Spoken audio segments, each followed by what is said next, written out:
Pues muy buenas tardes a todos.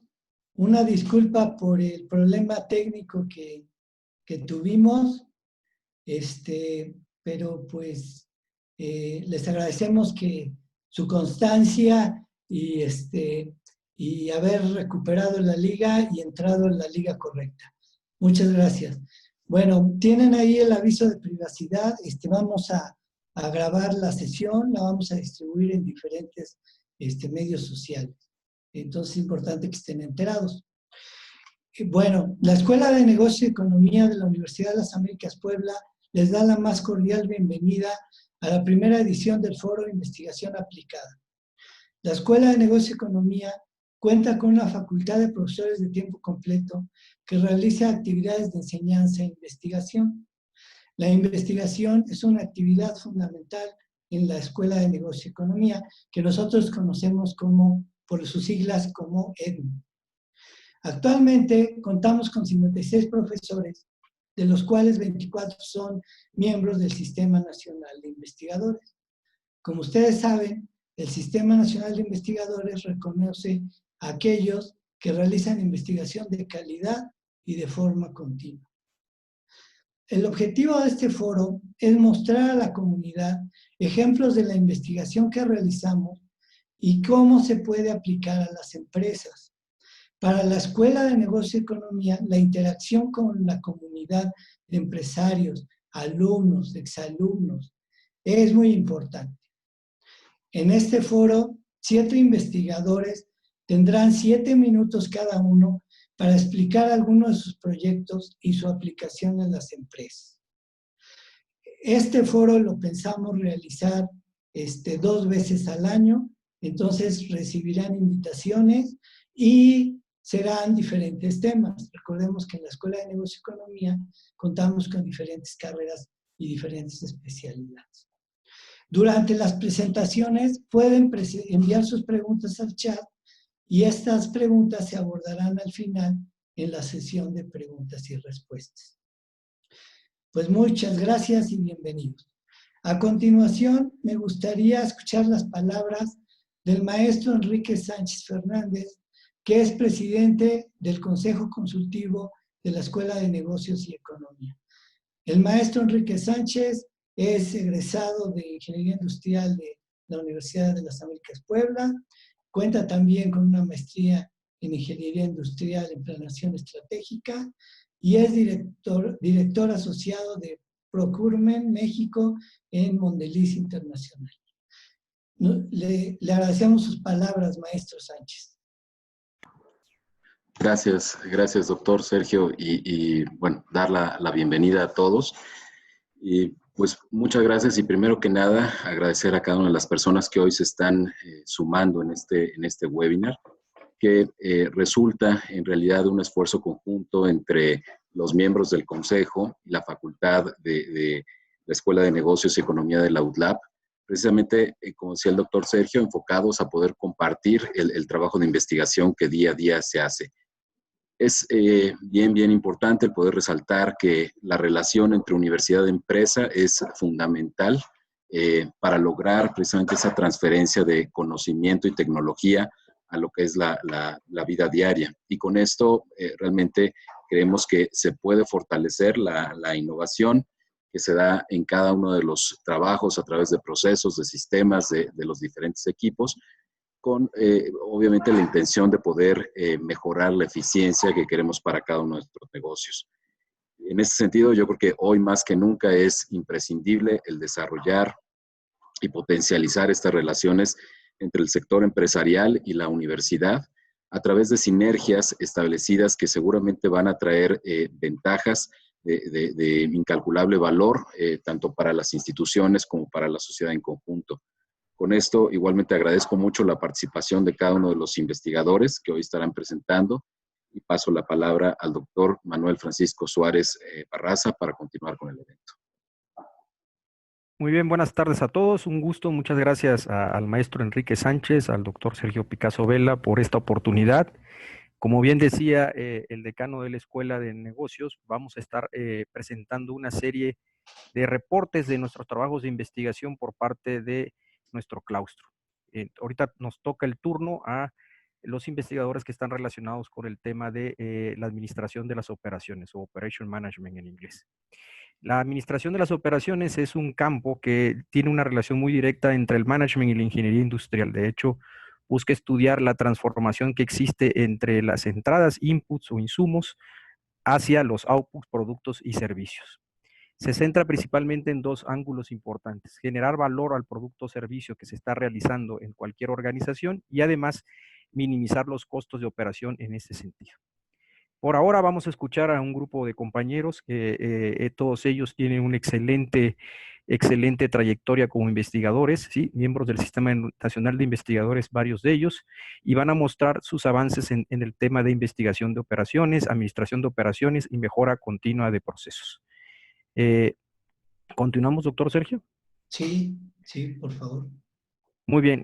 La primera investigadora va a ser la doctora Nancy Arratia, que nos va a presentar ahorita uno de sus temas específicos en el cual viene trabajando. Adelante, doctora Nancy, que también es miembro del Sistema Nacional de Investigadores y trabaja en el Departamento de Administración de Empresas. Bienvenida. Hola, ¿qué tal? Buenas tardes.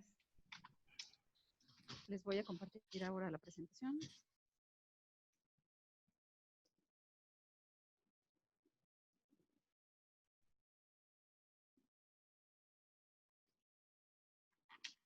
Ok.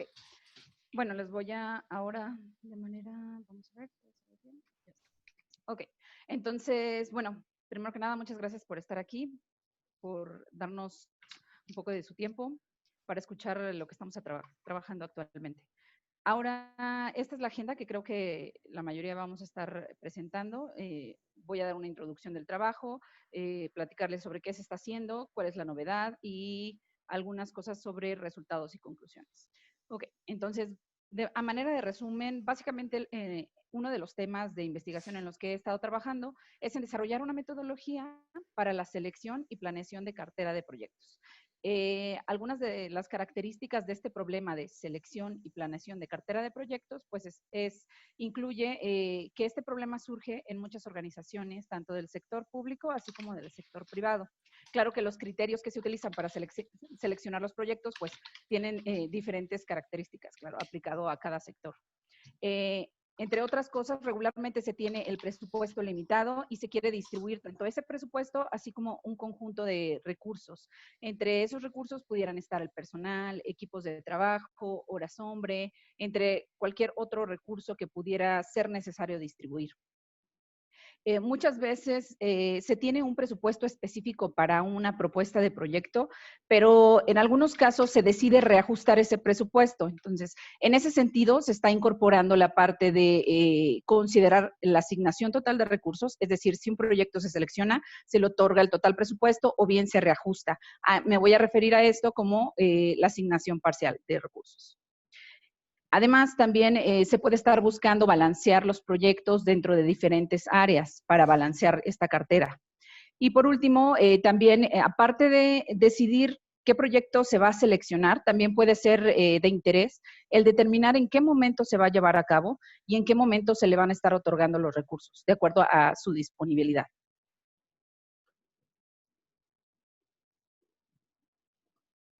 Ahora, básicamente esta metodología incorpora diferentes etapas. Una de ellas es identificar qué criterios y escalas de evaluación se van a utilizar para evaluar estos proyectos, porque, como ya lo mencionaba antes, depende mucho del tipo de proyecto que se está evaluando. Después de eso viene la parte de evaluación de proyectos, la incorporación de un modelo de optimización, que es un modelo matemático que nos permite determinar qué proyectos son los que están maximizando los objetivos que nos interesan y además optimizando todos los recursos que se tienen. Y por último, la parte o la etapa de selección de la cartera final. ¿De acuerdo? En lo que sigue les voy a estar platicando sobre todo sobre el modelo de optimización, que es el que estamos utilizando, o sea, la tercera etapa. Ahora, un modelo de optimización básicamente se compone de diferentes cosas, pero entre ellos está el definir un objetivo común, el cual nos va a guiar para saber qué es lo que estoy buscando en un proyecto.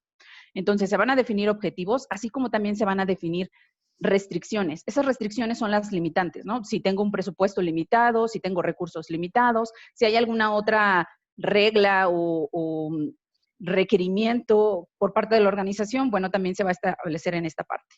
Entre los objetivos comunes, pues depende de la aplicación, del área en la que se está aplicando, pero entre ellos pudiera ser, pues, maximizar el beneficio de cualquier tipo, así como el beneficio económico, maximizar el número de proyectos, maximizar el impacto a los objetivos estratégicos de una empresa, minimizar riesgo, maximizar la productividad, entre otras cosas. Entonces, estos son algunos de los objetivos comunes que se pudieran estar considerando en la selección de proyectos. Ahora, el modelo matemático que se está proponiendo en este trabajo, pues parte de dos objetivos principalmente y de un conjunto de restricciones. Los objetivos que se están definiendo en la investigación es, uno, maximizar el número de proyectos en la cartera y también maximizar el impacto. Esta medida de impacto lo que hace es medir cuál es el impacto del proyecto hacia ciertos criterios y después considerar cómo se realiza la asignación de recursos. Y de esa manera, no solo quitar recursos por quitar, sino también medir ese impacto. ¿De acuerdo? También está la parte de restricciones. En las restricciones lo que se incluye son restricciones para establecer cuál es el presupuesto disponible o recursos disponibles y no exceder nunca esa asignación. También se establecen recursos mínimos y máximos para financiar proyectos en distintas áreas, si es que se quisiera balancear. Además, se incorporan restricciones sobre límites de recursos de lo que se le puede asignar a un proyecto. Si un proyecto tiene un presupuesto, entonces si se selecciona, se le asigna ese presupuesto, pero si existe un umbral, es decir, puedo reducir ese recurso o ese presupuesto hasta donde se puede, ¿no? Entonces, el considerar cantidad mínima y cantidad máxima para financiar ese proyecto, sin comprometer los objetivos del mismo proyecto. Además, si existe desglose proyecto, es decir, muchas veces el presupuesto de un proyecto está basado en diferentes rubros o en diferentes tareas. Si se tiene el desglose, entonces también se pueden estar incorporando restricciones para respetar esos recursos necesarios para cada rubro. A su vez, se está incorporando la parte de la posible existencia y valoración de sinergias. Es decir, si un proyecto tiene cierto impacto, algún criterio importante para la empresa, entonces, tengo otro proyecto que también tiene un cierto impacto, si la valoración de ellos de manera individual es distinta de la valoración de si los selecciono en conjunto, porque quizá en conjunto pueden aumentar el impacto generado. ¿De acuerdo? Entonces, a eso nos estamos refiriendo como la parte de incorporar sinergias. Además, incorporar restricciones cuando se requiriera de la parte de planeación. O sea, no solo determinar qué proyecto se selecciona, sino también en qué momento se lleva a cabo. ¿Y cómo lo hacemos? Bueno, si existen restricciones sobre un proyecto tiene que ir antes que otro, o algún tipo de tarea tiene que ir antes que otra, entonces se establece esa relación entre las tareas de proyectos o entre los mismos proyectos. Ahora, como novedad, bueno, primero les platico. Nosotros estamos incorporando dos objetivos. Uno es una función que maximiza los proyectos incluidos en la cartera final y otra que es la función de impacto. Entonces, si nosotros consideramos más de un objetivo en un modelo de optimización, eso complica por completo la problemática, la situación. Entonces, aquí podemos ver en la gráfica, por ejemplo, los puntos. Cada uno de los puntos que están aquí graficados, esos puntos son carteras. Carteras que son comparables, ¿de acuerdo? Son aquellas que están maximizando tanto el impacto de los proyectos hacia un criterio, así como están teniendo el mayor número de proyectos posible. Pero muchas veces el tener más de un objetivo implica que haya conflicto entre ellos. Es decir, a mayor impacto, aquí lo que está pasando es que la cartera que me da más impacto me da menos proyectos y la cartera que me da más proyectos me da menos impacto. Entonces, se tiene que encontrar un compromiso entre esos objetivos y eso es lo que justo estamos trabajando con esta metodología. Cómo elegir la cartera de proyectos que optimiza todos los recursos que se distribuyen, mientras que se busca un compromiso de los objetivos para encontrar la cartera final de los proyectos. Ahora, entre resultados y conclusiones, bueno, principalmente estamos incorporando esta parte de sinergias que muchas veces no se considera, pero que de verdad puede generar un valor adicional en el proceso de toma de decisiones y en el efecto que pueda generarse por la implementación de estos proyectos. También se está analizando, como ya lo vimos con esta medida de impacto, el impacto de otorgar recursos parciales. O sea, no solo es quitar por quitar, sino también hay que medir qué impacto va a tener en los objetivos del proyecto, qué es lo que se va a alcanzar con esos recursos menos. Además, se han obtenido resultados en casos de selección de proyectos de investigación y desarrollo que asemejan convocatorias que buscan el impacto social. ¿De acuerdo? Y lo que se hace es, pues, mejorar el proceso, ¿no? Tener un proceso guiado en el cual primero se determinan los criterios, después se evalúan proyectos y posteriormente se incorpora la parte del modelo. Y el modelo lo que hace, pues, es ayudarnos a justo generar esas carteras que generan un compromiso entre los objetivos que se han definido. Ahora, como futuras investigaciones, o es futura y actual, en lo que también se está trabajando ahora, es en el problema de selección de cartera de proyectos con información inexacta.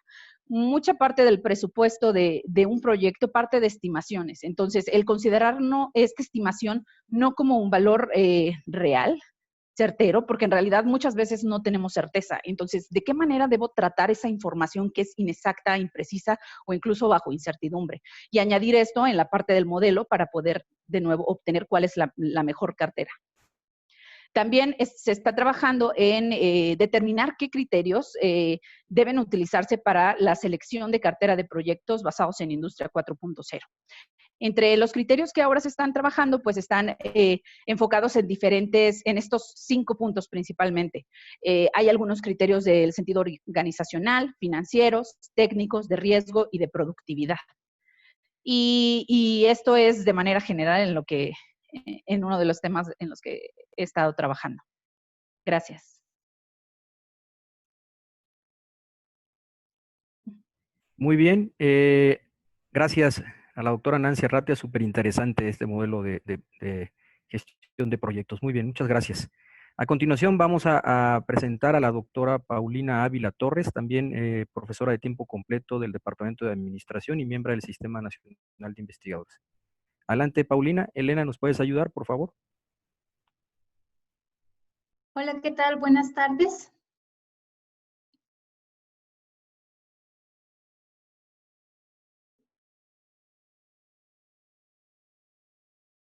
Bien, bueno, pues el día de hoy yo vengo a hablar también de un proyecto sobre el cual hemos estado trabajando. Es la cartera, la agenda que vamos a seguir es la siguiente. Voy a hablar un poco del resumen de mi proyecto, la investigación, qué es lo que se ha estado haciendo como tal, y por último mostraré algunos resultados y conclusiones. El problema le llamamos Inventory Routing Problem, un IRP, con prioridad en entrega. Básicamente consiste en diseñar rutas de entrega que nos permitan minimizar los costos de distribución. Está inspirado en una problemática que presentaba una empresa que es productora y distribuidora de gases industriales y medicinales. Los 3 productos principales que ellos manejan son oxígeno, nitrógeno y argón. Y en cada uno de los clientes tienen los tanques donde tienen el producto, donde ellos entregan el producto, tienen un dispositivo que les permite medir el nivel de inventario con el que cuenta actualmente el cliente. Entonces, nosotros queremos diseñar una ruta de entrega y además queremos dar prioridad de entrega a un grupo determinado de clientes. Siguiente, por favor. ¿Qué es lo que nosotros estamos buscando? Bueno, queremos reducir los costos de transporte, o con este modelo se reducen los costos de transporte. Además, permitimos que se tenga un mejor uso de los recursos, entiéndese por recursos, los choferes, los transportistas, las unidades de reparto. Y esta problemática, o lo que estamos buscando, es que la programación de las rutas sea para un horizonte de planeación determinado. ¿Ok? Siguiente, por favor. Estamos basándonos en un modelo matemático donde asumimos que tenemos un solo centro de distribución, un depot, y tenemos 2 tipos de clientes. Los clientes que pueden ser hospitales y los que son industria en general. Como mencionaba, le queremos dar prioridad a ciertos clientes, sobre todo cuando estamos manejando el producto de oxígeno. Por regla oficial, cuando se le entrega oxígeno a un hospital, esta debe ser una primera entrega. No importa que la distancia entre los diferentes hospitales que pueda haber en la ruta o las diferentes clínicas sea mucha, siempre deben de entregarse primero. Y en nuestro modelo lo que nosotros estamos buscando es minimizar los costos de transporte y además minimizar los costos de inventario. Dentro de las restricciones que tenemos está el control de inventario en el depot. También queremos garantizar un mínimo de inventario en el depot para que pueda estar procesando o trabajando la planta como tal. Tenemos también lo que es la cantidad de producto a entregar, no puede exceder la capacidad del vehículo, y cuando se visita a un cliente se le entrega su máxima capacidad. Y la última restricción que tenemos dentro de nuestro modelo es dar prioridad a este grupo de clientes, como ya mencionaba, serían los hospitales. Siguiente, por favor. Bien, nuestro modelo está aplicado con datos donde tenemos 7 hospitales y 21 industrias. ¿Ok? Estamos manejando también 2 tipos diferentes de unidades, aquellas pipas de 22 toneladas y aquellas unidades más pequeñas que cuentan solo con 11 toneladas. Tenemos 2 unidades de 22 y una unidad de 11 toneladas. En la imagen lo que estamos viendo es en el punto negro sería el depot, el lugar donde el centro de distribución, la planta. Los puntos en rojo serían los hospitales a los cuales, de los clientes que son hospitales, y los puntos azules son las industrias en general. Muy bien, siguiente, por favor. Bien, ¿qué es lo que nos va a dar como resultado nuestro modelo? Bueno, finalmente, al crear la ruta nos va a decir qué qué clientes deben de visitarse, en qué orden debe de hacerse, y también nos puede decir con qué unidad o qué tamaño de unidad se deben de visitar cada uno de los clientes. Por ejemplo, aquí tenemos una ruta para un horizonte o varias rutas para un horizonte de planeación de 3 días, es decir, tenemos 3 diferentes periodos. Vemos que en la ruta negra, la línea negra es una ruta y nos está indicando cuál es el orden que debe de seguir. Por ejemplo, en la ruta negra vemos cómo primero nos marca los 2 hospitales y después nos marca a todos los demás clientes que son industria y finalmente regresa al depot. Vemos en el resto de las rutas que nos está generando, la línea azul y la línea roja también hace lo mismo. Nos indica el orden en que se tienen que visitar cada uno de los diferentes días, ¿no? ¿Qué es lo que estamos logrando con este modelo? Bueno, una reducción en costos de transporte e inventario entre un 20 y un 30% aproximadamente. Siguiente, por favor. ¿Cuáles son las futuras áreas de investigación para este problema de ruteo de vehículos con inventario y prioridad para un cierto grupo de clientes? Bueno, diferentes aplicaciones. Si bien ahora lo estamos utilizando para aplicaciones de gases, también puede ser para combustibles o productos perecederos, entre otros. Dentro de esta investigación comenzamos a trabajarlo con datos que son 100% conocidos, 100% ciertos. Pero bien sabemos que lo que es el consumo del cliente puede ser incierto. Podemos tener cierta incertidumbre que podría variar al momento de ser un factor que varía al momento de estar generando la ruta. Es por eso que vamos a considerar dentro de nuestras futuras investigaciones, que vamos a considerar justamente incertidumbre en lo que es el consumo en el cliente o sus demandas. Otro punto que queremos manejar posteriormente es el de la implementación de metaheurísticos. Al tener ya más clientes, el problema se vuelve más complicado de resolver mediante un modelo exacto. Es por eso que también queremos implementar metaheurísticos que nos permitan crear rutas o manejar rutas para una mayor cantidad de clientes de una forma más rápida y también manteniendo la calidad de nuestra solución. Otro de los puntos que posteriormente nos gustaría incorporar es la integración de este problema de ruteo con lo que es el problema de la producción. En la empresa donde surgió esta problemática es justamente uno de los puntos que ellos quisieran también resolver a futuro. Si se tienen diferentes centros de distribución o diferentes plantas, que cada planta tiene sus diferentes capacidades o niveles de producción de acuerdo a ciertos parámetros, entonces poder decidir cuánto se tiene que producir en cada una de ellas y además desde qué planta surtir a sus clientes, y siempre manteniendo este ruteo de vehículos o este ruteo de unidades, la creación de las rutas, donde nos permita dar siempre la prioridad a los hospitales cuando el producto que se está manejando sea el oxígeno. Otro punto que también nos gustaría incluir en este problema son los costos de arrendamiento de los transportistas.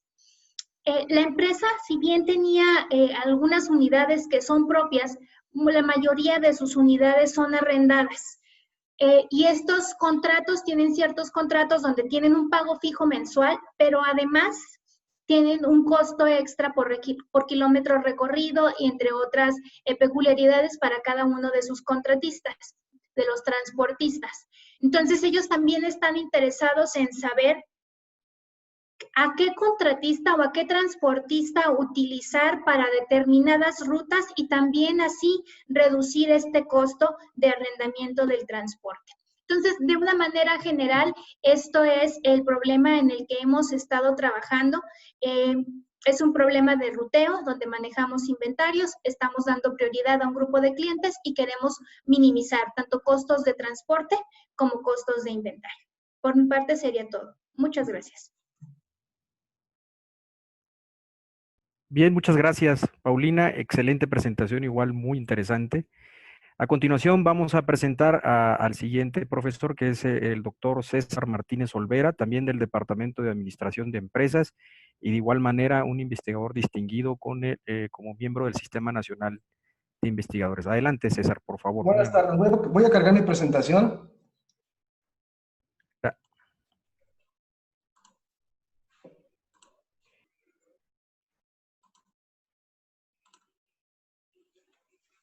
¿Me confirman que se ve, por favor?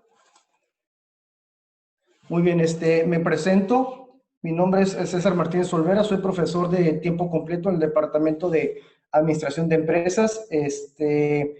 Soy encargado de las áreas de simulación de la empresa, un poquito de administración de operaciones y modelos de decisión. Últimamente, en los últimos años, mi investigación se ha centrado en la parte de lo que es la creación o generación de valor sustentable en la industria 4.0, y mi presentación básicamente versa en esta herramienta que generé, digamos, hace aproximadamente ya 14, 15 años, que es un marco de referencia, un modelo de referencia llamado cliente, producto, proceso, recurso. Es una herramienta que generé en el área de estrategia de manufactura. Mi inquietud en ese momento al desarrollar esta herramienta era poder, digamos, responder a la pregunta de cuál es la implicación que tiene a nivel piso de las operaciones de transformación, las implicaciones que tienen cuando nosotros desarrollamos una estrategia a nivel estratégico, que es el nivel de cadena de suministros. Entonces, básicamente, al desarrollar este modelo de referencia, relacioné los 4 elementos que de manera muy empírica, aquellos de nosotros que tenemos digamos, un background o un antecedente en el área de manufactura, producción, ingeniería industrial, empíricamente conocemos que hay una relación entre el cliente, el producto, el proceso y el recurso. Entonces, mediante esta herramienta que se desarrolló por allá en el 2006, generamos una metodología que pretende alinear las diferentes estrategias que se presentan dentro de una organización de manufactura discreta, siendo estas las estrategias cliente, proveedor, marketing, manufactura, planeación y negocio. Esta herramienta en su momento fue validada a través de un caso de estudio con una empresa mueblera de la ciudad de Hermosillo, Sonora. La empresa se acercó a nosotros para pedirnos ayuda acerca de un estudio de cómo evaluar si sus propuestas, sus políticas representaban un avance, un retroceso en cuanto a los estándares o a los medibles que ellos estaban buscando. Mediante esta herramienta y la metodología asociada, pudimos ayudar a la empresa que realineara sus políticas, creando compromisos en los cuales se apoyaban ciertos esfuerzos y otros esfuerzos se dejaban de lado. Bueno, esta herramienta, como ya lo mencioné, fue desarrollada en el 2006. Con la llegada de todos los avances tecnológicos en los últimos 10 años, con la puesta en marcha del paradigma de Industria 4.0, me vi en la necesidad de actualizar este esquema.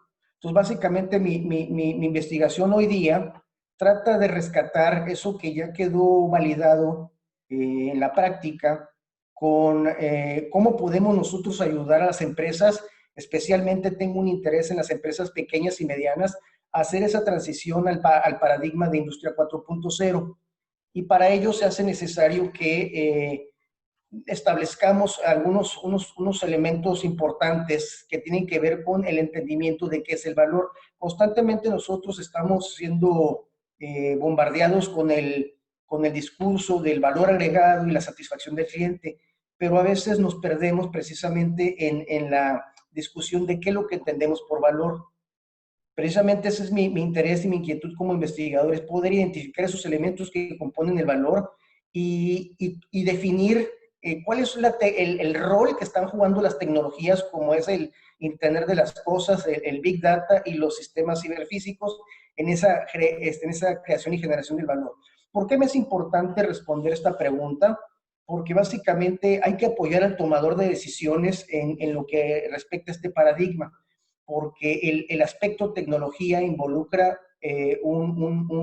una vertiente económica, una vertiente en la que hay que invertir recursos. Entonces, todo tomador de decisiones precavido pues necesita tomar decisiones educadas. Esa es la razón por la cual yo estoy interesado en adaptar este esquema a la nueva realidad.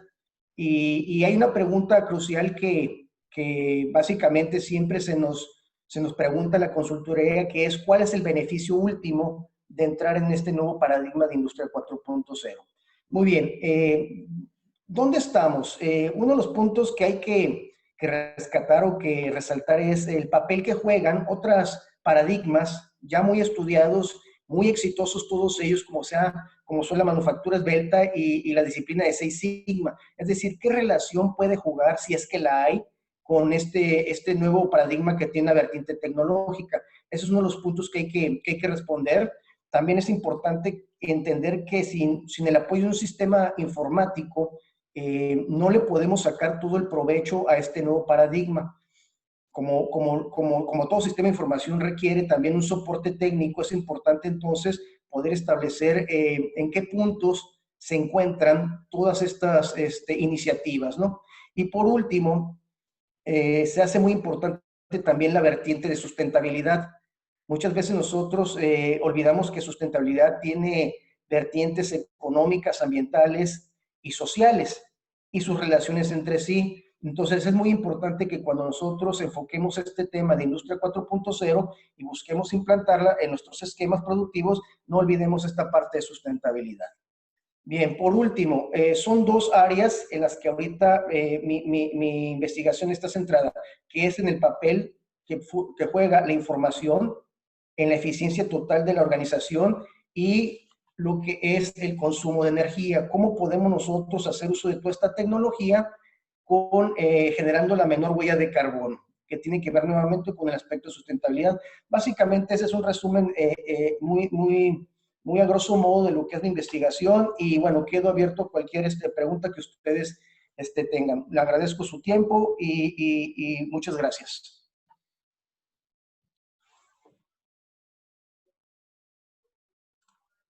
Muchas gracias, César. Muy bien, pues continuamos con el Seminario de Innovación en las Operaciones en el Siglo XXI. A continuación tendremos al doctor Francisco Gabriel Rodríguez González, profesor del Departamento de Administración de Empresas y recientemente ingresado al Sistema Nacional de Investigadores. Adelante, doctor Francisco. Y muchas gracias, doctor.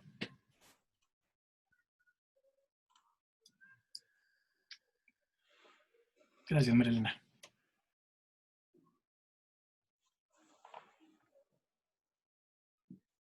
Bueno, continuando con nuestro seminario, voy a dar un contexto de mi investigación. Mi investigación trató del diseño de un instrumento de medición enfocado en la calidad del servicio en instituciones de educación superior. Y aquí les quiero platicar el contexto. Mi investigación se realizó en el contexto cuando en México tenemos 3.9 millones de estudiantes en programas presenciales. 30% de estos estudiantes se encuentran en instituciones privadas de educación superior. También se contaban con 696,000 estudiantes en programas a distancia. Y bueno, actualmente debido a la pandemia, la gran mayoría, si no es que todos los estudiantes, se encuentran tomando sus clases desde sus casas. Existen más de 3,800 instituciones de educación superior en México, lo que esto pues genera un mercado bastante atractivo. Y también es muy competida, porque tanto las instituciones públicas y privadas están compitiendo por atraer el mejor talento, a los mejores alumnos, con distintas metodologías para poderlo lograr. Esta gran competencia que existe lleva a las instituciones de educación superior a incrementar sus esfuerzos de mercadotecnia. Por ejemplo, con mayor publicidad o tratar de buscar mayor reconocimiento como acreditaciones y certificaciones, las cuales tienen un costo en tiempo, recursos humanos y, pues, por supuesto, en esfuerzo de toda la institución. Hablando en este tema, en este contexto, el aseguramiento de la calidad ha sido clave en las últimas 3 décadas y, bueno, inicialmente se había realizado un énfasis en, por ejemplo, en la instrucción y en los procesos de aprendizaje. Las percepciones de los estudiantes derivadas del servicio que reciben, de la calidad del servicio, son muy importantes para desarrollar su lealtad. La lealtad, ¿qué nos dice? Pues que los estudiantes van a seguir estudiando en esa institución y a su vez las van a recomendar a sus amigos y familiares. Y en el contexto de lo que les acabo de contar, mi investigación consistió en generar un instrumento de medición para medir la calidad del servicio en instituciones de educación superior. La siguiente, por favor. Bueno, ¿qué son los servicios y cuál es su calidad o cómo se puede medir? Los servicios son básicamente actividades económicas en las cuales una persona realiza una actividad a nombre de otra y tienen las siguientes 3 características que pues son definitorias de lo que es un servicio. La primera de ellas es la intangibilidad. Esto quiere decir que el consumidor no puede experimentar, no puede tener un demo, no puede hacer un test drive del servicio antes de que lo adquiera. El consumidor no puede, en este sentido, evaluar previamente cuál es el valor que va a recibir a cambio de utilizar ese servicio. Otra característica muy importante es la heterogeneidad. Esto quiere decir que no podemos encontrar en el mercado 2 servicios exactamente igual.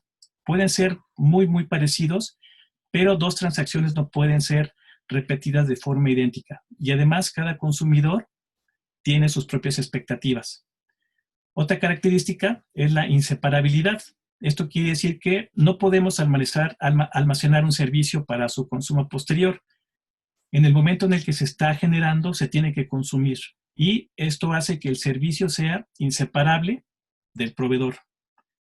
Bueno, la calidad del servicio, como vimos en estas características, tiene que abordar la comparación de las expectativas que un consumidor tiene antes de recibir el servicio y una vez que ya lo recibió, pues la comparación con ese rendimiento que el cliente experimentó. Si las expectativas eran altas y el servicio recibido cumplía o excedía con esas expectativas, pues el consumidor se va contento. Pero si las expectativas eran altas y la calidad del servicio, su rendimiento fue bajo, pues el cliente se va desilusionado y posiblemente no recomiende ese servicio. Todas las organizaciones que cuentan y que cuidan su calidad en el servicio, o sea, que ofrecen servicios de alta calidad, siempre están preocupadas y enfocadas en superar estas expectativas. Y obviamente esto les permitirá mantenerse competitivas en el mercado. Esto con la búsqueda de ofrecer de generar lealtad en sus consumidores. Y esto es básico ahora en el entorno tan competido en el que estamos. La siguiente, por favor. Bueno, la calidad del servicio a lo largo del tiempo se ha investigado y para Suraman desarrolló una escala que pues es la más citada en el mundo de la investigación en cuanto a servicios. Y aquí presento las principales dimensiones de la calidad en el servicio. La principal son los tangibles, o sea, es lo que la gente cuando llega a un local percibe, o sea, la apariencia, si está limpio, si la gente está aseada correctamente, si, por ejemplo, la publicidad o los materiales que utilizan para comunicar sus servicios están adecuadamente presentados. Después tenemos la certeza de que la habilidad, o sea, la certeza en la habilidad de que la compañía va a cumplir con su promesa, o sea, con la garantía. La garantía de que la empresa tiene la capacidad de cumplir su promesa. La promesa es un cierto nivel de calidad en el servicio. Por ejemplo, también encontramos aquí la capacidad de respuesta, o sea, tiene que ver qué tan rápido se puede ofrecer este servicio y también con la disponibilidad. En algunas ocasiones podemos llegar a un local y percibimos que cuando vamos a solicitar un servicio vamos a tener que interrumpir a un empleado. Entonces, esta capacidad de respuesta, cuando nosotros como consumidores sentimos esta situación, pues lo que lleva es que el cliente se siente un poco intimidado, inhibido o cohibido, y entonces esta es una falta en la capacidad de respuesta. Bueno, hablando con la empatía, esta es la dimensión que mide el cliente, qué tanto siente que la empresa entiende sus necesidades y sus deseos. Siguiente, por favor.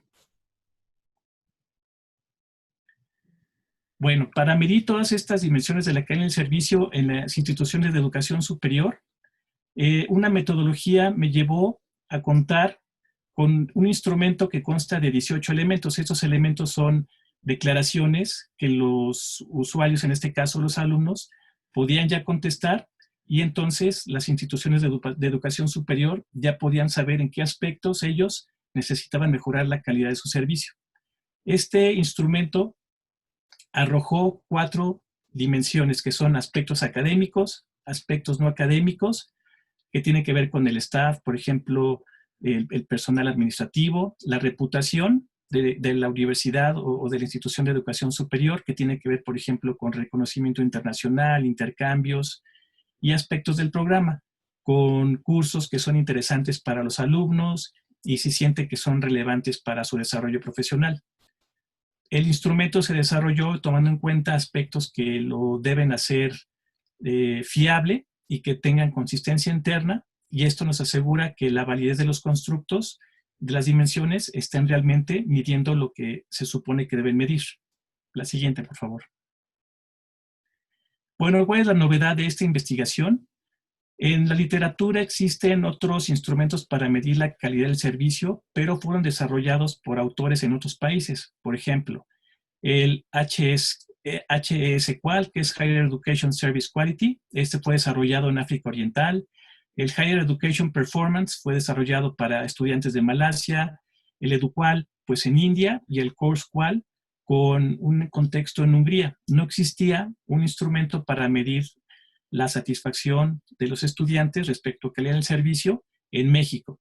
Entonces, esta es la novedad que presenta la investigación y este instrumento de medición va a permitir, por ejemplo, medir qué percepciones tienen los estudiantes a lo largo de todo el país en instituciones públicas y privadas referente a los servicios que reciben para su educación superior.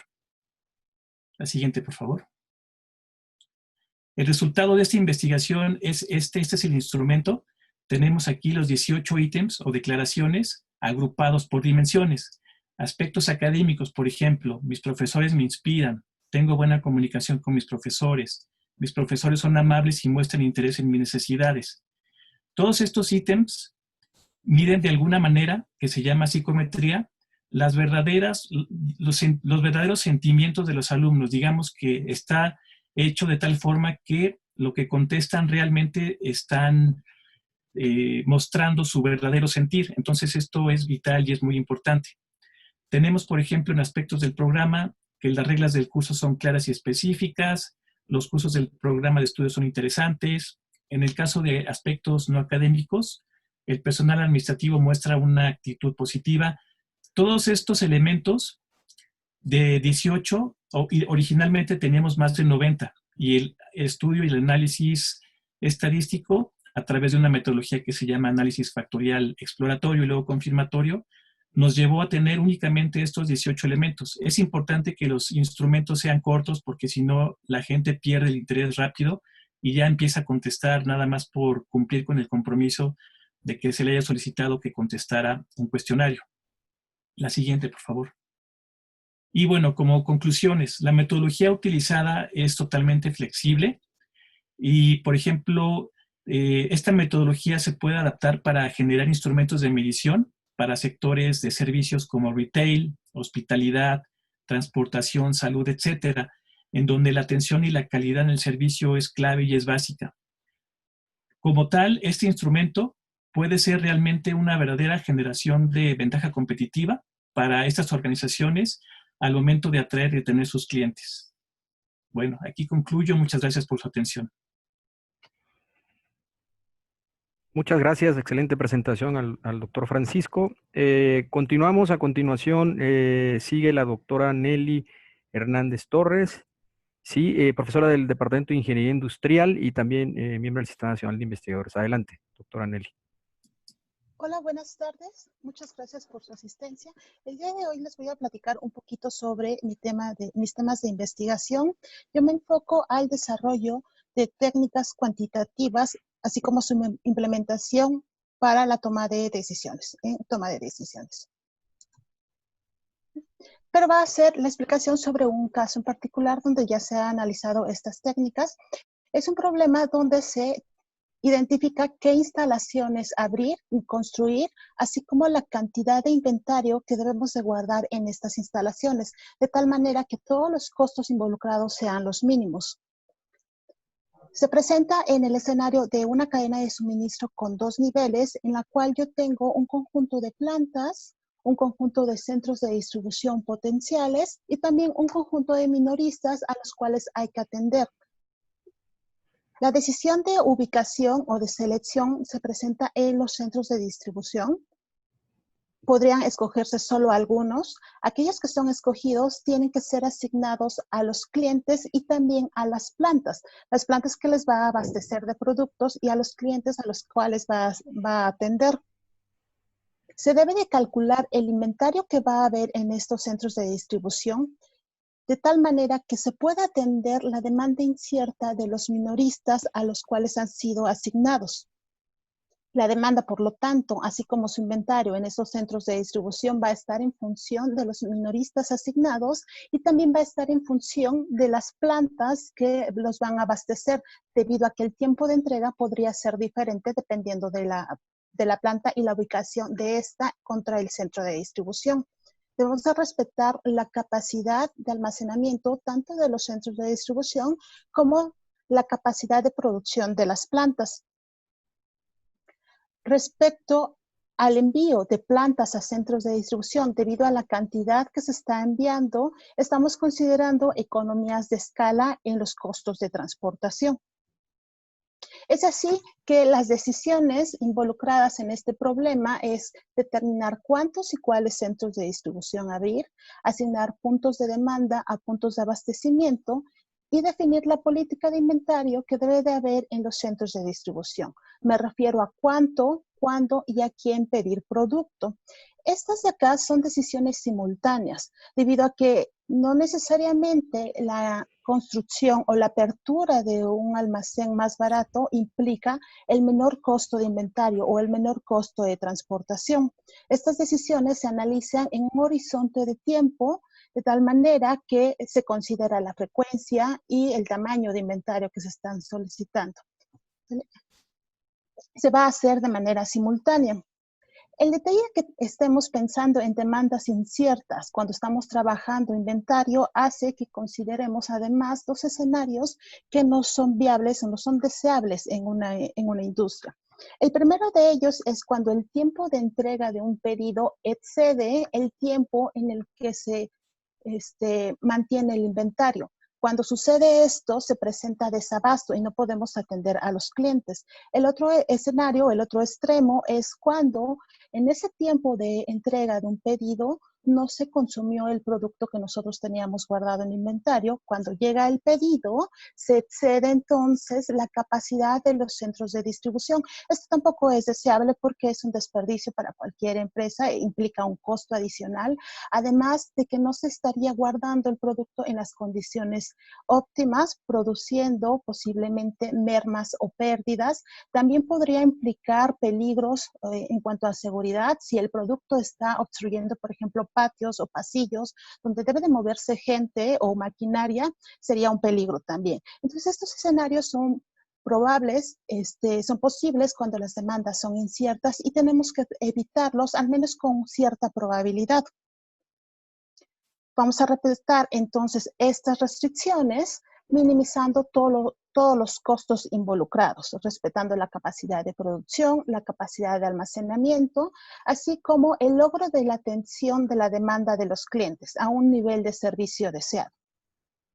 En cuanto a los costos que se van a considerar, está el costo de apertura del centro de distribución, el costo de transportar productos desde estos centros que han sido seleccionados a los clientes, desde las plantas a los centros de distribución, y el costo por hacer pedido y mantener inventario, así como el resguardo del inventario de seguridad. Esto se hace a través de funciones y modelos matemáticos que se resuelven con técnicas de optimización.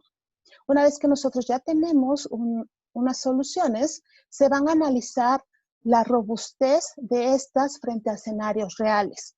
A manera de ejemplo, yo aquí muestro una gráfica, resultado de simular la demanda con ciertos rangos, así como simular tiempos de entrega, que son factores importantes para analizar la factibilidad del inventario respecto a su capacidad de respuesta a la variabilidad de la demanda, de atender a todos los clientes y respetar la capacidad de los centros de distribución. En este ejemplo podemos ver que en todos los casos se cumple con la demanda en un porcentaje del 100%, pero no hubo necesidad de tener demasiados centros de distribución que tuvieran capacidad ociosa. Esto lo vemos en la barra gris, donde se muestra la capacidad utilizada de cada centro de distribución. En todos los casos se tienen valores arriba del 90%. En cuanto a la línea amarilla, se está expresando el cumplimiento de la capacidad del almacenamiento de los centros de distribución. Pero estos son los escenarios en los cuales todos los centros seleccionados se respetaron su capacidad, ¿vale? En un escenario donde hubiera, por ejemplo, 5 centros de distribución seleccionados y solo uno fue excedido en su capacidad, ya no cuenta en esta estadística. Por eso es que los valores, aún con esto, son altos.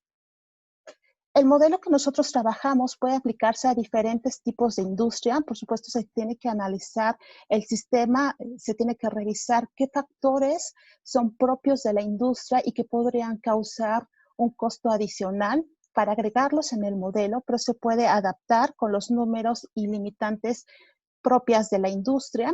En el trabajo futuro sobre esta investigación está en ingresar también incertidumbre en los tiempos de entrega, lo cual es muy frecuente en la práctica. También deseamos agregar un nivel más a la cadena de suministros, estos son clientes finales, y con ellos también agregar la decisión de ruteo de los camiones para abastecer a estos clientes. Bueno, esto sería todo por mi parte. Muchas gracias por su atención. Quedo al pendiente de algún comentario o duda. Muchas gracias, doctora Nelly. Una disculpa, es Hernández González, ¿sí? Hernández González. Así es. Muchas sí. gracias. Una disculpa. No se preocupe. Muchas gracias. Muy amable. Muy bien, pues a continuación me toca el turno de presentar mi investigación. Yo también tengo ya muchos años inmerso en el tema de investigación de operaciones. La que sigue, por favor. La que sigue. Y he trabajado desde hace ya cerca de 15 años, ¿sí? El concepto de la filosofía de mejora continua japonesa que se conoce como Kaizen. Esta filosofía tiene como propósito fundamental eliminar todas las actividades que no le aportan valor al proceso, lo que se conoce en japonés como muda. Quiero aclarar, el concepto de muda no es un acrónimo, es una palabra japonesa que significa desperdicio o despilfarro o gasto.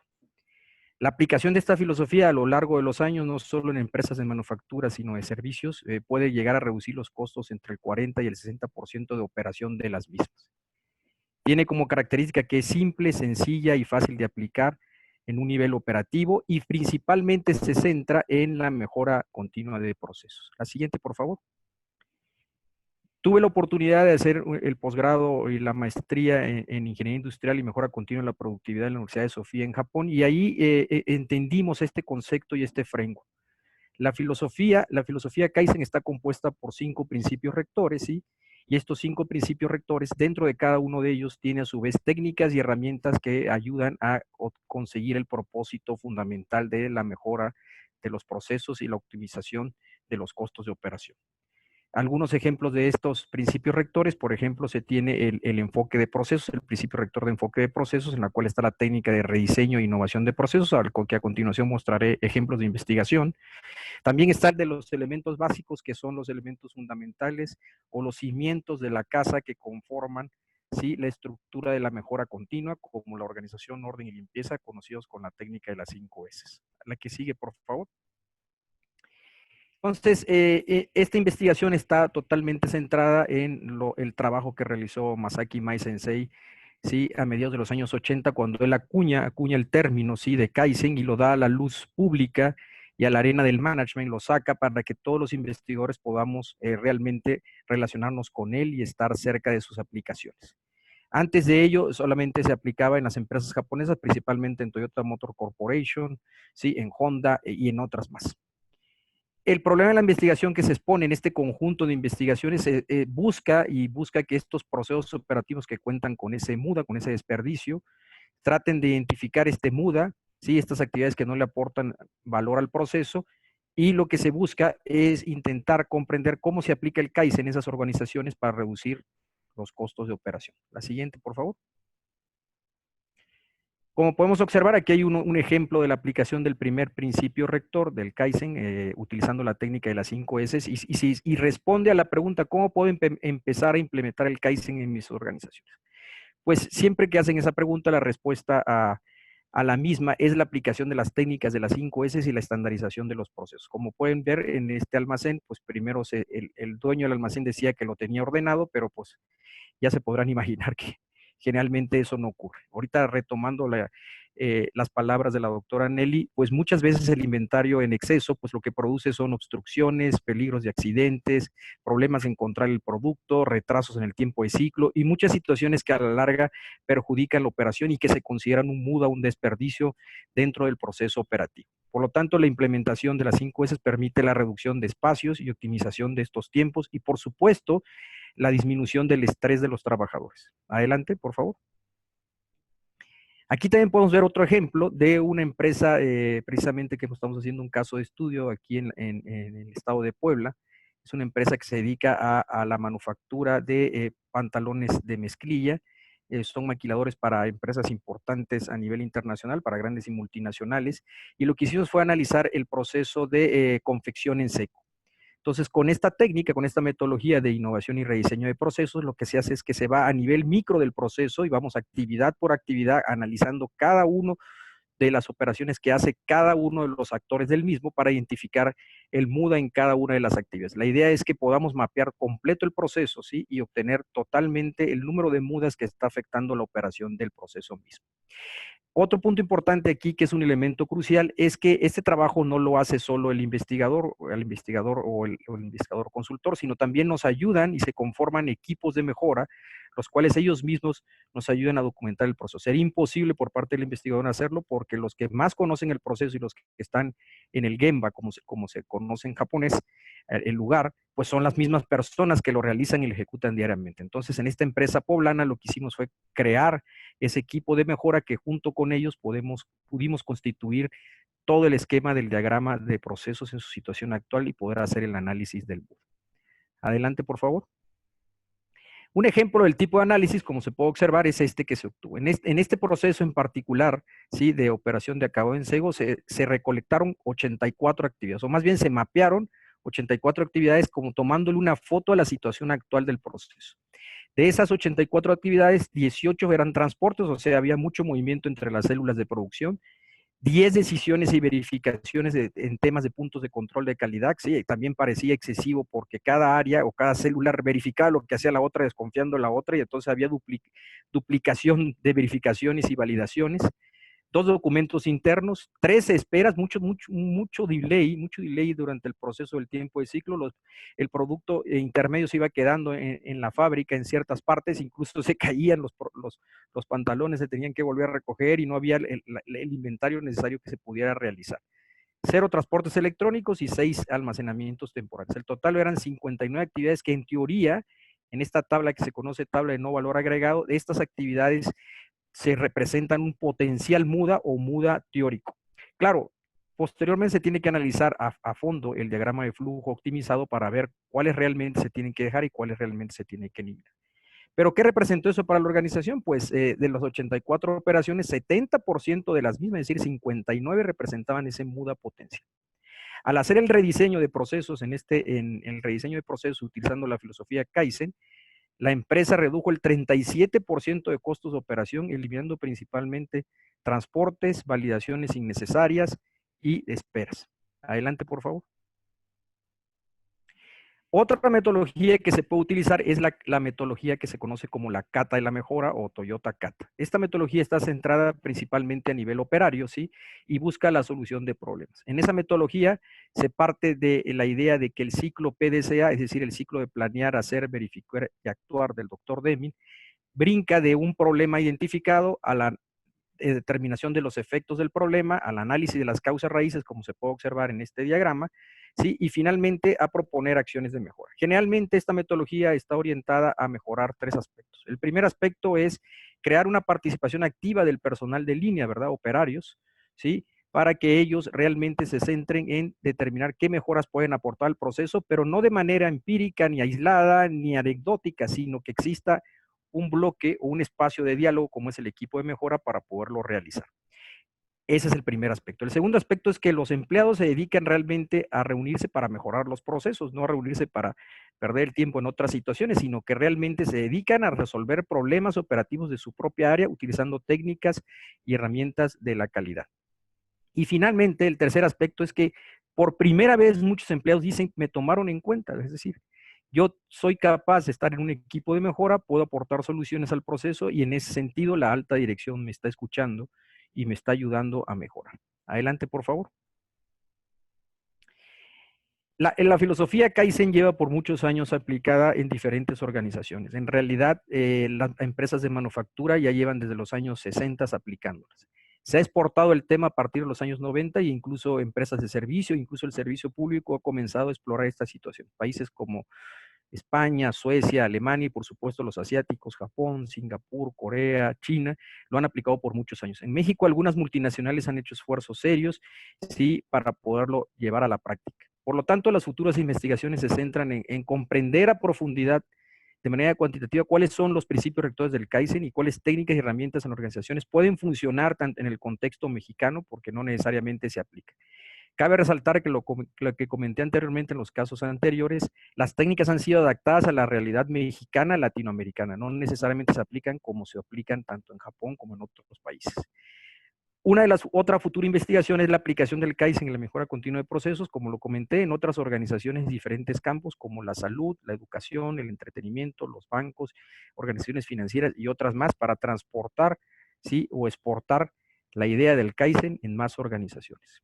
Bueno, muchas gracias.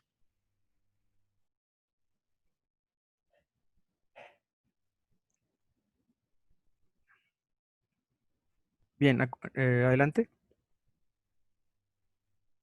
A continuación, pasaremos a la sesión de preguntas y respuestas, ¿sí? Para aquellos que tengan alguna inquietud con todo el grupo de investigadores que presentamos nuestra investigación y podemos poderlas plasmar. Falta el doctor Didimo, sí, falta el doctor mío, sí. Ya llegó el doctor Didimo. Nos falta un investigador, también vamos a poner la presentación del doctor Didimo, Dewar Valderamar, que es profesor investigador del Departamento de Administración de Negocios Internacionales y es uno de nuestros grandes profesores reconocidos a nivel internacional. Adelante, doctor Didimo, por favor. Muchas gracias. Muy buenas tardes tengan todos ustedes. Espero hayan disfrutado lo que va de la sesión y me toca ser el siguiente en presentar. Mi agenda la he dividido de la siguiente manera. Un resumen, la investigación, novedad y resultados y conclusiones de lo que se ha hecho en el último artículo publicado. Entonces, el resumen es el siguiente. Hay un simulador que se desarrolló cuyo nombre es LOST, ¿ok? Logistics Simulator, y que permite al alumno o al que lo utilice a desarrollar, aplicar conceptos logísticos de manera rápida y de manera divertida. Fundamentalmente es eso. Número 2, va a ayudar este simulador a entender las consecuencias de las decisiones tomadas. Y eso se hace a través de un conjunto de indicadores que para el caso los hemos llamados KPIs, o así es como se reconocen en el mundo empresarial. Y a través de la herramienta, lo que se permite es que el alumno tenga un aprendizaje autorregulado, un compromiso y reflexión de dicho estudiante sobre su aprendizaje. Entonces, eso es fundamentalmente lo que se logra al utilizar dicha herramienta para el aprendizaje de los alumnos. ¿Me ayudan con la siguiente lámina, por favor? Entonces, ¿cuáles son las premisas que se utilizaron para poder desarrollar esta investigación? Número 1, la logística es un área de conocimiento que integra diferentes áreas del saber. En el lado derecho del gráfico, ahí anuncié algunas, no es una lista exhaustiva, pero yo necesito tener un conocimiento sobre pronósticos, yo necesito tener un conocimiento sobre la capacidad instalada que tenemos en un centro de manufactura o en el conjunto de centros de manufacturas que pueda tener una organización o empresa. La producción per se. ¿Cuál es la tasa de producción que nosotros tenemos? Por ejemplo, los inventarios que se generan o bien se necesitan para poder cubrir la demanda que pues debe provenir de el pronóstico. Y rutas de distribución. Entonces, todo esto forma parte de lo que es el espectro logístico. Ahora bien, algunos de ustedes son alumnos, otros son empresarios, ¿y qué es lo que termina pasando? A la hora de su formación profesional, las universidades en general lo que hacemos es seccionar el conocimiento, ¿ok? Entonces, por un lado aprendes pronósticos, por otro lado aprendes el manejo de inventarios, a lo mejor en una clase de manufactura, producción. Entonces, todo seccionado. ¿Cuál era el reto? Cómo integrar todo en una herramienta académica única, y eso es el LOST, ¿ok? Y ahí se generó el simulador logístico, pero las cosas no terminan ahí. El asunto es desarrollar dicha herramienta y aplicarla, utilizarla para el aprendizaje de alumnos. ¿Me permiten la siguiente lámina, por favor? Esto fundamentalmente redunda, esta es una imagen del simulador, ¿de acuerdo?, que tiene el acrónimo de GOAL, que significa generando oportunidades de aprendizaje en logística. Y rápidamente aquí se pensó en una empresa que fabricaba balones del tipo que ustedes quieran, de baloncesto, de fútbol, de tenis, en fin. Y si ustedes más o menos le prestan atención a los números que hay, por ejemplo, más de 124,000 personas han visitado dicho simulador, por ejemplo. Alrededor de 4,000, ese número sigue creciendo, ha participado como jugador en dicho simulador. Ahí aparecen el número de juegos que se han jugado. Si ustedes ven, el número de juegos es mucho mayor al de jugadores. Y hay una cosa importante aquí. Muchos quieren mejorar su desempeño, por ende juegan el juego muchas veces y adquieren el compromiso de aprender. ¿Para qué? Para que les vaya mejor. ¿De acuerdo? Y bueno, las veces en un momento dado que han jugado las diferentes etapas del juego. Eso simplemente para que ustedes vean qué es o cómo se vería si ustedes entran a dicho simulador. ¿Me ayudan con la siguiente lámina, por favor? Entonces, comenzamos de menos a más. Aquí fundamentalmente hay un conjunto de características que tiene el simulador, dependiendo del escenario en el cual estés jugando. Es comenzar en el nivel 1 para ir al 2, al 3, al 4 y al 5 e ir incorporando el conocimiento de manera tal que tú tengas una visión sistémica de lo que representa la logística en una organización. Aquí, por ejemplo, en la primera etapa estamos hablando de que pueden haber varias plantas productivas y varios almacenes.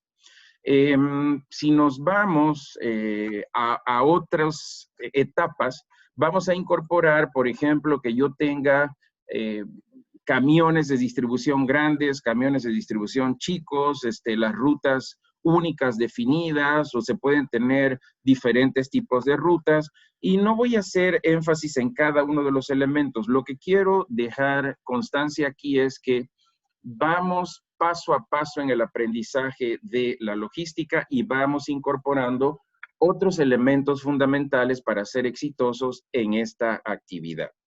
¿Me ayudan con la siguiente lámina, por favor? Ok. Hace un rato les mencionaba que lo importante es que yo vea la consecuencia de mi decisión. Y entonces, en la parte de abajo, si me permiten, voy a llamarles semáforos. Hay 4 de ellos que ahí aparecen.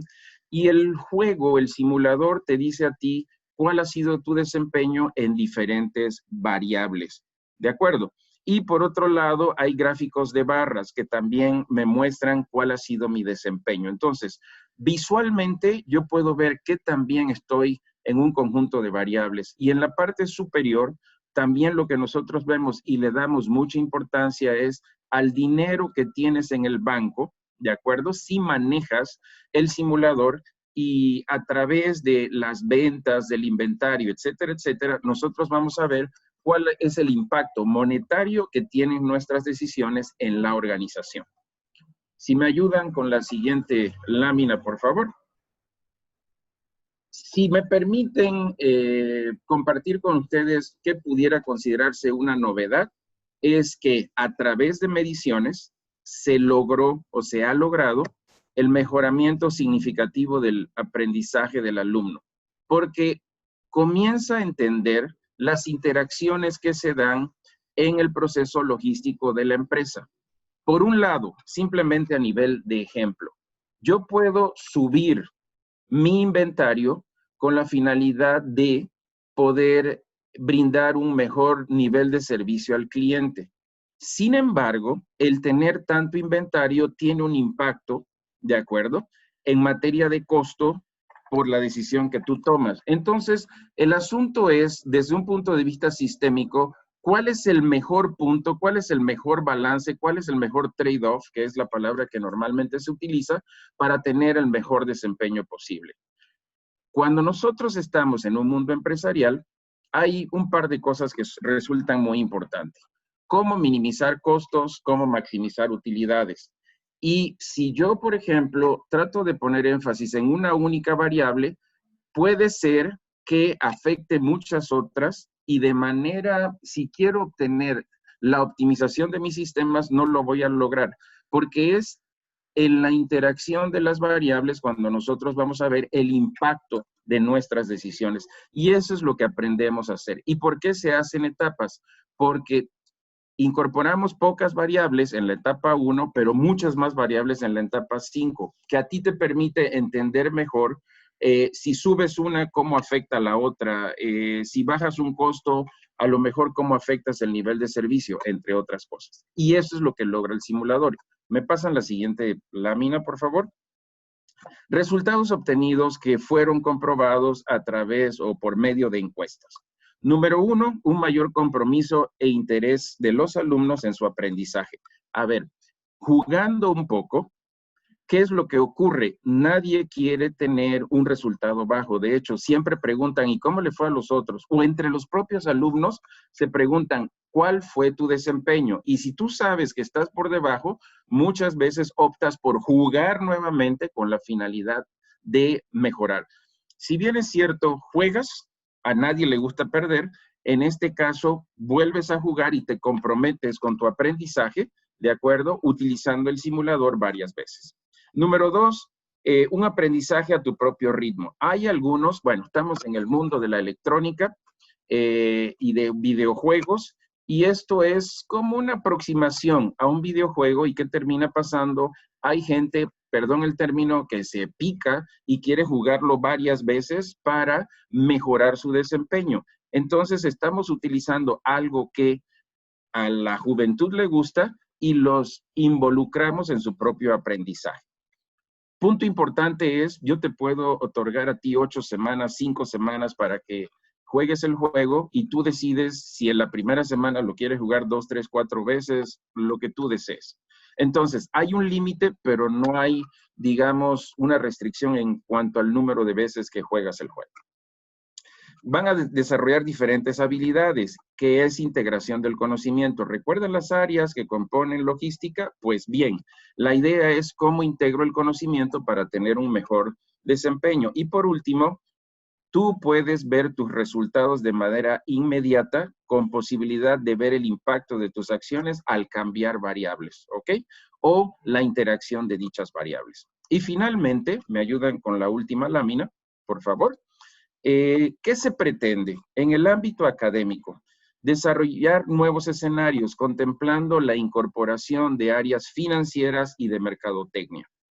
Número 2, realización de competencias interuniversidades para comprobar resultados. De hecho, se ha utilizado en varias universidades del mundo, sin embargo, no se han puesto en interacción en una competencia. Al final, la idea última es aprender.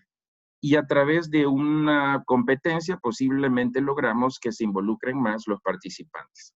En el ámbito profesional, ¿qué es lo que se desea hacer como futura investigación? Tener la posibilidad de entrenamiento de colaboradores en empresas con intensa actividad logística. ¿Y cuál es la finalidad? Integración de equipos logísticos. Puede haber una persona encargada del inventario, puede haber otra por ahí encargada de pronósticos. Simplemente no se comunican. Si juegan el juego, van a poder entender la posición o la visión de cada una de las partes. Minimizar el tiempo de aprendizaje. A ver, toma mucho tiempo lograr la maestría en algunas actividades empresariales. A través del simulador, yo puedo simular años en semanas. Entonces, reduzco el tiempo del aprendizaje. Y monitorear el impacto que puede tener la utilización del simulador en las actividades logísticas a través de KPIs reales que tiene la empresa. Y esto de manera sucinta es básicamente la investigación realizada. Les agradezco su atención. Espero haber sido lo suficientemente claro. Muchas gracias, doctor Didimo. Excelente presentación, muy amable. Gracias. Bueno, ahora sí pasamos a la sesión de preguntas y respuestas. Por aquí ya tengo algunas. El que guste colocar su pregunta, por favor, la puede colocar en el chat y las vamos a ir enviando a cada uno de los investigadores específicamente. Son bienvenidas todas las preguntas a cada uno de los 7 investigadores que participamos en este seminario, en este webinar. La primera pregunta que tengo, que aquí la anoté, es para la doctora Nancy, me imagino. ¿Las carteras que se comparan en la gráfica son independientes y o excluyentes o son subconjuntos de una cartera general con un universo de proyectos? Doctora Nancy, ¿me ayuda? Sí. A ver, voy a rápido a ponerla creo que así es más sencillo. Aquí está. Cada uno de estos puntos es una cartera. Y cada una de esas carteras pues tiene una cierta cantidad de proyectos según lo que marca el eje vertical. Entonces hay una cartera con 23 proyectos, hay una con 22, hay una con 19 me parece, y así nos vamos. Entonces cada una de esas carteras son comparables, es decir, no hay manera de selección, vaya, no es que una de ellas sea mejor que otra, ¿no? Es decir, todas ellas, ¿por qué? Porque una tiene una mayor valoración en un objetivo, que es o el impacto o el número de proyectos. Entonces, más bien en la etapa final, se deben presentar después las preferencias de aquel que esté tomando la decisión final para determinar en qué grado está dispuesto como a ceder en alguno de los objetivos y cuál de estas carteras va a ser la cartera final, ¿no? ¿Están relacionadas? Sí, porque cada una, es decir, por ejemplo, la que ahora estoy señalando, la cartera que tiene 23 proyectos y después le sigue la cartera que tiene 22 proyectos. O sea, es posible que compartan proyectos entre sí, pero solo una de ellas puede llevarse a cabo. ¿De acuerdo? De acuerdo, muchas gracias. Muchas gracias, doctora. Aquí hay otra pregunta. A ver, un segundo. Es para el doctor Francisco. Le preguntan al doctor Francisco Rodríguez, ¿cómo puede un cuestionario, o su cuestionario en este caso, apoyar a la mejora de la calidad del servicio? Un cuestionario, gracias doctor. Un cuestionario, un instrumento de medición bien construido, cuenta con la capacidad de medir propiedades psicométricas de las personas que están respondiendo y entonces extraer realmente la información que se busca conocer por parte de ellos. Entonces, este instrumento, al medir realmente, por ejemplo, a los alumnos qué es lo que están pensando de su institución, van a permitir a las autoridades tomar decisiones para mejorar aspectos que salgan con un puntaje medio a bajo. Gracias, doctor. Excelente. También aquí tenemos a Jorge Quiroz, miembro del Consejo Empresarial de la EGNE. Gracias, Jorge, bienvenido. Qué bueno que pudiste estar con nosotros. Nos hace una pregunta general a todos, la verdad es una pregunta muy difícil, a ver si cada uno puede tener una perspectiva rápida. Dice, ¿cómo la aplicación de cada uno de los modelos de investigación, o sí, debe tener una metodología de aplicación específica a las empresas? ¿Cómo se da este paso de aplicación? No sé si alguien quiere contestar. Yo tengo alguna respuesta también, pero si alguien quiere dar algún punto de vista antes, con mucho gusto. Yo, si me lo permiten. Sí, yo, bueno, en mi caso, en la parte de selección de cartera de proyectos, justo se trabaja en eso, en desarrollar una metodología. Esa metodología incluye las diferentes etapas, desde definir quiénes son los tomadores de decisiones, ¿no? Desde definir quiénes son esos tomadores de decisiones, y a partir de eso, pues comienza la etapa de definir criterios. Después viene la etapa de evaluación, pero también se deben de seleccionar la parte de evaluador, quiénes van a ser los evaluadores, y posterior a eso ya la incorporación del modelo. El modelo matemático parte de que ya tenemos toda la información disponible, entonces también se tiene que planificar la adquisición de esa información, ¿no? Es decir, el tener los presupuestos, los recursos que se van a requerir y demás, pero justo eso es en sí la propuesta, es una metodología. ¿De acuerdo? Bien, muchas gracias. Y yo también, en el caso de la filosofía Kaizen, primero partes de un concepto abstracto como un principio rector, y cada técnica y cada herramienta es un concepto más aplicado a nivel operativo. De hecho, cada técnica y herramienta tiene un propio esquema de implementación o metodología de aplicación.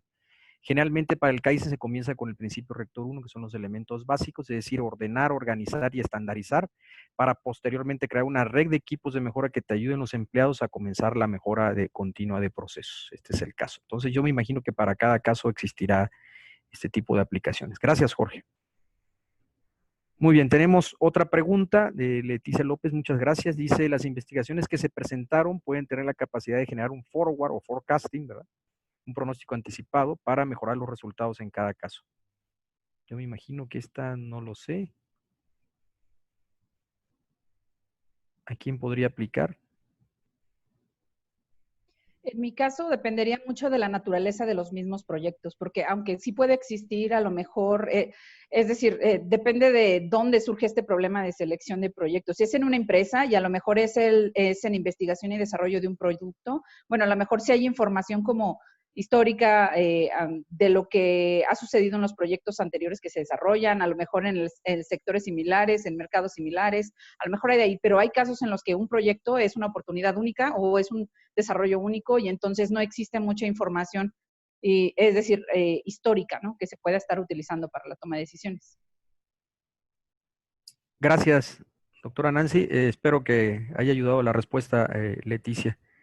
También tenemos otra pregunta de Iris. Dice, ¿qué es lo más importante en cuenta? Me imagino que es a tomar en cuenta para tomar las decisiones de un proyecto. Doctora, pues ya se volvió popular. Adelante. Pues es que siento que es complicado porque ¿qué es lo más importante para la toma de decisiones en un proyecto? Bueno, supongo que el identificar correctamente cuáles son los criterios, que son relevantes para la selección de ese proyecto y sobre todo la información. Porque muchas veces la problemática es que no se tiene información con total certeza, o sea, solo tenemos estimaciones, tenemos información inexacta y a veces eso es lo que hace un poco dudar, ¿no? Porque no conocemos realmente lo que va a suceder, si el proyecto va a llegar a éxito, si se va a concluir con éxito. Entonces creo que eso es de la parte más, bueno, es lo más importante cuando se está seleccionando un proyecto y lo que puede también llegar a causar más problemas. El acceder a información certera. Gracias, doctora Nancy. Tenemos otra también del doctor Luis Barroso. Gracias, Luis, por la pregunta. Dice, en el caso del simulador que integra varias áreas del conocimiento en una actividad, ¿no se sacrificaría a profundidad en la enseñanza hice con cada una de estas áreas? Doctor Didimo. Yo me atrevería a contestar que no necesariamente. No es que vamos a suplir todas las materias con un simulador, sino más bien seleccionar alguna materia en donde ya el alumno haya aprendido diferentes conocimientos para poder integrarlos. Es decir, el simulador no reemplaza materias, se utiliza posiblemente en una secuencia hacia el final para ver la integración de dicho conocimiento. Eso es lo que fundamentalmente ocurriría ahí. Y dependiendo de planes de estudios, hay carreras en diferentes universidades en donde tú tienes materias optativas y, por ejemplo, una optativa puede ser un lugar interesante para que dicho simulador se utilice una vez que hayan cursado, digamos, todas las áreas de conocimientos contempladas en el simulador.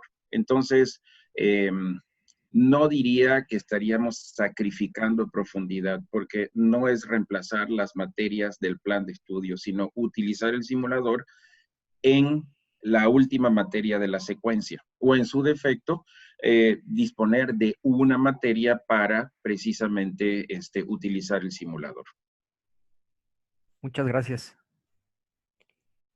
Muchas gracias. ¿Alguien más que tuviera alguna otra pregunta? A mí me gustaría remarcar un punto importante. Esta serie de seminarios, ¿sí? Lo que buscan es crear un vínculo con las empresas. Es decir, cada uno de los investigadores están en un área, en un problema o en un fenómeno de práctico, ¿verdad? Que busca ser entendido, pero también busca ser aplicado e implementado en las organizaciones. Por lo tanto, el título que le pusimos, Innovar las operaciones, es clave. Es decir, las operaciones no son ¿sí? Procesos que actúan solos, como muchas veces se piensa, es decir, ahí está, la gente tiene que hacer las cosas, ¿no? Se tienen que ir cambiando paulatinamente, ¿sí? Día a día para poder ir creciendo con esto. Entonces, se dejó atrás y en gran parte, y quiero felicitar a todos mis compañeros y colegas, toda la parte teórica, por supuesto, con la finalidad de que ustedes vieran la aplicación práctica y la implementación práctica en sus empresas y en sus organizaciones. Para el caso de los alumnos, para que vean el enfoque y el trabajo de investigación que se está realizando en la Universidad de las Américas Puebla, que es de alta calidad, ¿sí? Y de excelencia. ¿Alguien más? Yo quisiera hacer una aportación un poquito en la línea de lo que hablaba Nancy. Estando en contacto con empresas que trabajan bajo proyectos, es importantísimo el poder definir cuáles son los indicadores importantes para la organización. Sin embargo, precisamente la palabra proyecto dice lo que esperamos que ocurra. Y entonces va a ser bien importante la experiencia para poder armar el mejor proyecto posible. El papel lo aguanta todo. Ejemplo, vamos a cubrir cierta área y vamos a tener tantos clientes y el ingreso va a ser tanto o cuanto. ¿Qué pasa si no fuiste lo suficientemente exitoso para que ese porcentaje que esperabas que comprara tu proyecto, tu producto, no se realizó? Entonces aquí también es importante incorporar escenarios. Es importante definir cuál es la variable. Y otra cosa, un buen proyecto, de manera general, no necesariamente te va a arrojar un buen resultado, porque hay cosas que ocurren. Así, para abrir boca, y creo que ya estamos cansados de oír el término, la pandemia nos ha cambiado la vida. Y eso le ha pasado a muchas empresas. Desde marzo a la fecha, posiblemente tenían un calendario de vender tanto, brindar tal servicio y no pasó. Fue el proyecto seleccionado, fue el que mejor apareció en papel, pero fue afectado por variables exógenas que nadie contempló.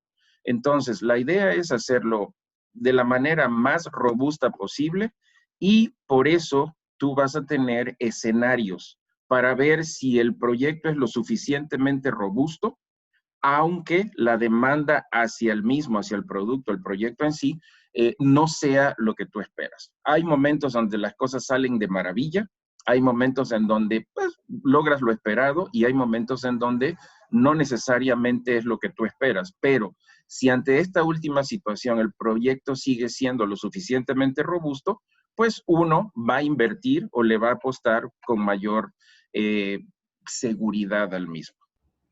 Muchas gracias, doctor. Aquí hay otra pregunta de Iris hacia el doctor César. Dice que es muy interesante tu esquema. Dice, en sus 6 estrategias, ¿cómo crearía valor con un proveedor? Dice la pregunta.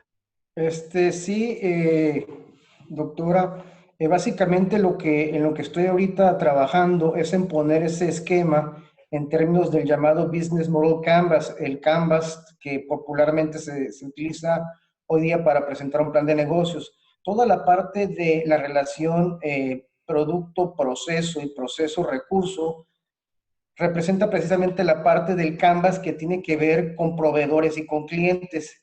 Es lo que nosotros conocemos como la generación o creación del valor.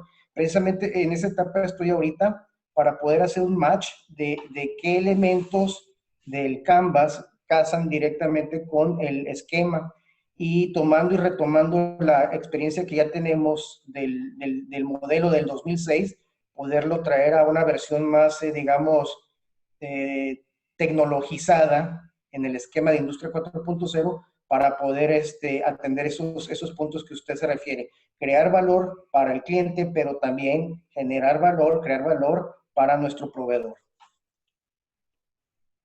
Gracias, doctor César. Muy bien, aquí hay un comentario, no alcanzo a ver el nombre, pusieron cuate en el título. Voy a leerlo. Dice, la capacitación y experimentación en las empresas con personal de nuevo ingreso es muy costoso y lento.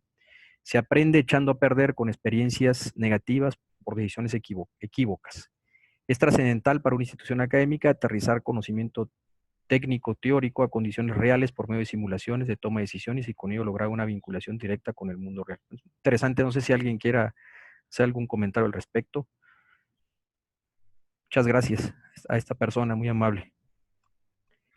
En pocas palabras, eso es lo que busca el simulador y por eso al final lo que poníamos era ver la posibilidad de incursionar en el mundo profesional, acercarnos a empresas para que puedan utilizar la herramienta como capacitación y acortar el tiempo que requiere uno con la finalidad de lograr ese conocimiento de tus procesos. Sí, muchas gracias, doctor. Yo también quisiera comentar algo. Algunas técnicas, como por ejemplo la mejora de procesos, las 5S, se hacen muchos juegos de simulación con los estudiantes en donde no corren ningún riesgo para echar a perder nada en un ambiente, en un entorno práctico. Y el estudiante agarra la rutina de mejora al practicarlas y practicarlas una vez más. Cuando ya están en la organización, es muy fácil para ellos crear ese esquema de implementación. Muchas gracias también. Aquí el doctor Sergio le pregunta a Paulina, ¿se podría ocupar para distribuir las vacunas tu modelo? ¿Y cuáles son las condiciones específicas de refrigeración? Sí, definitivamente este modelo pudiera aplicarse para la distribución de las vacunas. Sería cuestión de definir, en este caso, cuáles serían aquellos clientes o instituciones a las que se tendría que dar prioridad. Y probablemente también sería interesante agregar una condición de ventanas de servicio en las que pudiéramos, en este caso la clínica, el hospital o la institución a donde fuera el material también lo pudieran recibir justamente por estas cuestiones de condición de refrigeración.